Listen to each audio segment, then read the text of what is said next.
বন্ধু লাল গোলাপি, ও বন্ধু লাল গোলাপি। ও কাকু, কাকু, মাইরেন না, ও কাকু গো, মাইরেন না। ও কাকু, আই শুই তাগা মাগা মাঙ্গারি।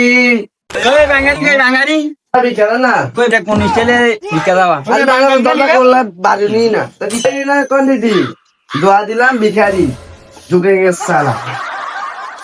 আর নামনে বিকালে আইতে আচ্ছা জান। সুদিকে কি? চাইলে তো পছন্দ না, চাইলে কি তিনটা পার্টি করবি। কোনটা পার্টি সেটা একটা হলো ফাইবার কম, 2 নম্বর হলো চালটা পরিমাণ কম, 3 নম্বর হলো এটা সরকারি। তুই এই চাল নিতে পারবো না, সরি বলবেন, দুঃখিত বললে লজ্জা দিবেন না। আমি বাসমতি চাল ছাড়া আমি বিজ্ঞানী না। আর ভিক্ষুকে কয় কি আমরা ভাইনা মোটা চাল খাইতে ছালাই কয় বাসমতি চাল খাইব ছালারে ফিসা দিয়ে বাইরে দরকার আছিল